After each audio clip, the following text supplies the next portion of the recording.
पारुल भारद्वाज और स्वागत करती हूँ आप सभी का आपके अपने चैनल लर्न इंग्लिश पर। सो स्टूडेंट, आज मैं आपके लिए पंक्चुएशन का पार्ट 2 लेकर आई हूँ। सो स्टूडेंट, जैसे कि कुछ यूज मैंने पार्ट 1 में बता दिए थे, उस वीडियो को मैं अभी पार्ट 2 और 3 में और लूंगी, और लगभग मे बी की वीडियो थोड़ी सी लंबी हो जाए तो थोड़ा सा इसको पेशेंस के साथ देखिएगा, क्योंकि मेरा ये मानना है कि अगर वीडियो को आप अच्छे से देखेंगे तो आपका कॉन्सेप्ट पंक्चुएशन से जो रिलेटेड है वो पूरा क्लियर हो जाएगा। क्योंकि किसी भी चीज को जब आप देखेंगे तभी थोड़ा सा पेशेंस की तो काफी जरूरत होती ही है। तो आपको अगर सीखना है इसको तो थोड़ा सा ध्यान से देखिएगा, और इस वीडियो को देखने के बाद मेरा ऐसा विश्वास है कि आपको कुछ भी और देखने की जरूरत नहीं पड़ेगी। तो आज ज्यादा समय ना वेस्ट करते हुए आज हम शुरू करते हैं सेमीकोलन की यूज को।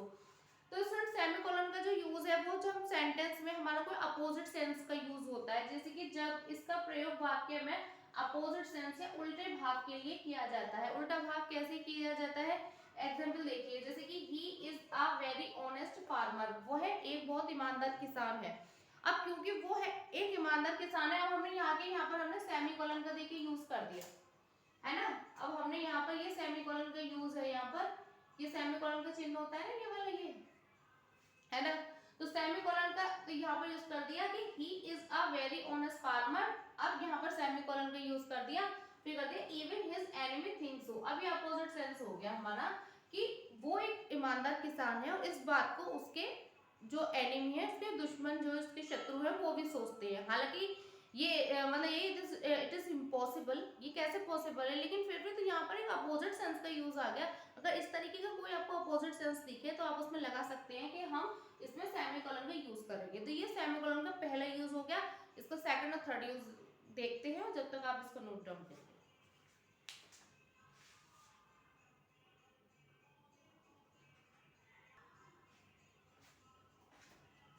स्टूडेंट्स, ये सेमीकोलन का सेकंड यूज है। सेकंड यूज ये होता है बच्चों, जैसे कि जब सेंटेंस होता है आपको पता होगा कंजंक्शंस होते हैं। अगर कंजंक्शंस आपको नहीं पता है उसका वीडियो में डाल दूंगी, उसमें आप देख लीजिएगा कि कंजंक्शंस क्या होते हैं। कंजंक्शंस जो होते हैं जब हम वाक्य में कंजंक्शंस का यूज नहीं करते या कंजंक्शन के यूज को अवॉइड करते हैं, या कोई ऐसा सेंटेंस जो एक ही बात के बारे में हो, एक ही बात के बारे में रिलेटेड हो और उस बात को कॉम्प्लिकेटेड में नहीं करना चाहती, तो ये है कि जैसे कि अब ये इसको देखिए आप, I laughed, I sang, I danced with joy. अब ये जो सेंटेंस है ये सेंटेंस एक दूसरे से कनेक्टेड है।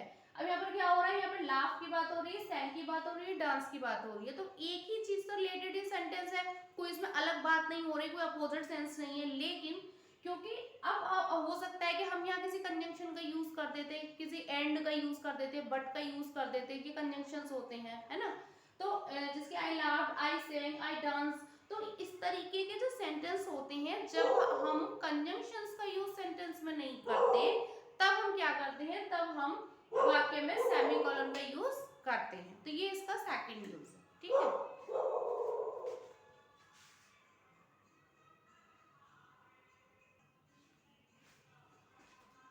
बच्चों, अब सेमीकोलन का जो थर्ड यूज है वो ये है कि जब हम वाक्य में वर्ब ओमिशन का यूज करते हैं। वर्ब ओमिशन होता है बच्चों, ओमिशन माने किसी भी चीज का गायब हो जाना, लुप्त हो जाना, खत्म हो जाना, या फिर जिस चीज के रिपीटेंस अवॉइड करने के लिए, किसी चीज के रिपीटेशन को, किसी चीज के बार बार रिपीटेशन को अवॉइड करने के लिए जब हम उस चीज को अवॉइड करते हैं, उस चीज को हम यूज नहीं करते, तब हम सेमीकोलन का भी यूज करते हैं। तो ये कहते हैं Ram was writing a letter. Ram क्या कर रहा था, वो एक लेटर लिख रहा था, और अब हमने यहाँ पर कर दिया सेमीकोलन का यूज और यहाँ दे दिया आई।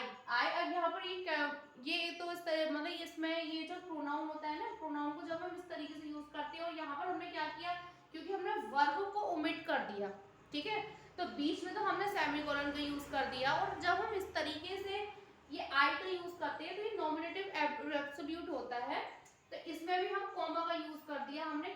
और दूसरा भी रीजन ये है कि कॉमा का यूज हमने यहाँ पर इसलिए भी कर दिया कि यहाँ पर हमने ये वर्ब गायब कर दी, तो हमने वर्ब को ओमिशन करने के लिए सेमीकोलन का यहाँ पर यूज करा। जिस जगह पर हमारे ये यहाँ पर वर्ब आनी थी उस पर हमने आई को एक सेपरेट कर दिया प्रोनाउन को, और उसके बाद में an application in the morning, verb omission, इस तरीके से हम सेमीकोलन का यूज करते हैं। नेक्स्ट हम यूज देखेंगे हाइफन का।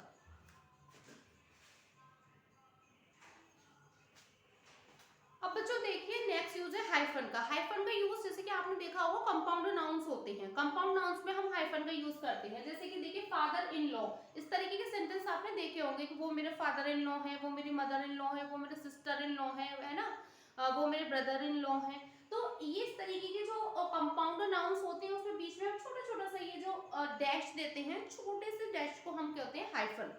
अच्छा, एक देखिए कुछ ऐसे वर्ड्स होते हैं जैसे कि स्टेप मदर हो गया, अब इसमें स्टेप फादर लग गया, स्टेप ब्रदर लग गया, स्टेप सिस्टर लग गया, है ना। और जैसे कि पासर बाई हो गया, तो पथिक इसका मतलब मीनिंग होता है ना। तो इस तरीके के जो कंपाउंड नाउन्स होते हैं उसमें भी हम हाइफन का यूज करते हैं, तो इसको आप नोट डाउन करिए। और इस तरीके से कुछ और ऐसे कंपाउंड नाउन्स भी होते हैं, उनमें आप देखिएगा उनको, तो उसमें आप इस हाइफन का यूज हम कर सकते हैं। हम नेक्स्ट यूज देखते हैं।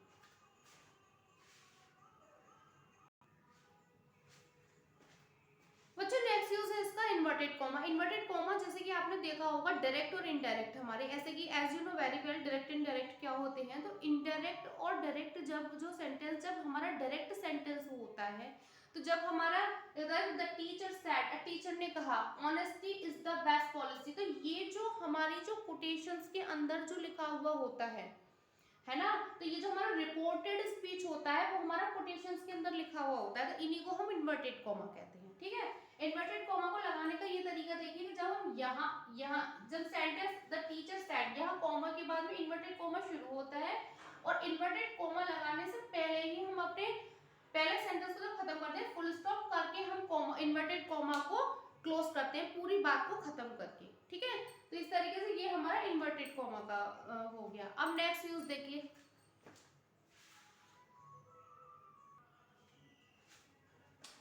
अब बच्चों देखिए नेक्स्ट यूज है एक्सक्लेमेशन का यूज। एक्सक्लेमेशन का यूज जैसे कि आप जानते हैं कि अब जैसे कि अब सबसे बड़ी बात आप ये सोचिए, कुछ मत सोचिए, बस आप ये सोचिए कि जो हमारे जो वर्ड होते हैं ना, जिसकी वॉट है, हुर्रा है, आहा, अलास, ओह, आई विश, तो इस तरीके के जो सेंटेंस होते हैं, जैसे कि तो एक्सक्लेमेटरी सेंटेंस होते ही हैं जो कि आपको ट्रांसफॉर्मेशन में दिए जाते हैं, तो उसमें हम एक्सक्लेमेशन का यूज करते हैं। साथ ही सेकंड चीज क्या है कि जो अब देखिए एक ये उदाहरण देख लीजिए, what a piece of work is man. अब इसको आपको असर्टिव बनाने के लिए दिया जाएगा, तो यहाँ पर क्या है कि ये एक्सक्लेमेशन है ना, ये आपको ना एक्सक्लेमेशन से जब एक्सक्लेमेटरी सेंटेंस से हमको असर्टिव में दिया जाता है बनाने के लिए, तो इस तरह से तो दिया जाता है what a piece of work is man, तो उसका जो स्ट्रक्चर होता है ये होता है, तो उसमें हम एक्सक्लेमेशन मार्क का यूज करते हैं।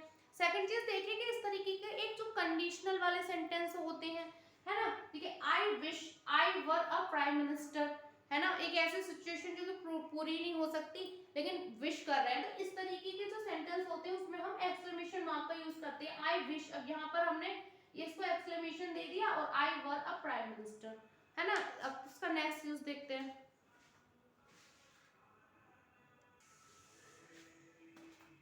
स्टूडेंट्स ये पंक्चुएशन का था पार्ट 2, और अब मैं इसका पंक्चुएशन का पार्ट 3 और कंप्लीट पार्ट लेकर आऊंगी जिसमें पंक्चुएशन हो जाएंगी पूरी। तो इसको बहुत ही ज्यादा इन वीडियोस को बहुत ही ज्यादा आप पेशेंस के साथ देखिएगा, और उम्मीद करती हूँ कि आपका अगर कॉन्सेप्ट क्लियर हुआ हो तो प्लीज कमेंट करिएगा। मैं जो वीडियोस बना रही हूँ अगर कोई सजेशन है तो प्लीज मुझे सजेशन दीजिए, या अगर मैं अच्छा कर रही हूँ तो प्लीज मुझे बताइए, जिससे मुझे कुछ मोटिवेशन मिले आगे बनाने के लिए। और अगर आपको लगता है कि हाँ मुझे इस तरीके की वीडियोस बनाने चाहिए, इससे कुछ बेनिफिशियल हो सकते हैं आप जैसे स्टूडेंट्स के लिए, तो आगे प्लीज मेरे चैनल को लाइक करिए, शेयर करिए और सब्सक्राइब करिए। और मैंने और भी वीडियोस का जो लिंक है वो डिस्क्रिप्शन में दे रखा है, तो वहाँ जाइए और वीडियोस को देखिए, तो हो सकता है कि वो आपके काम आ जाए, और जितना भी हो सकता है। और मुझे पूरी उम्मीद है कि आप मेरा सपोर्ट करेंगे।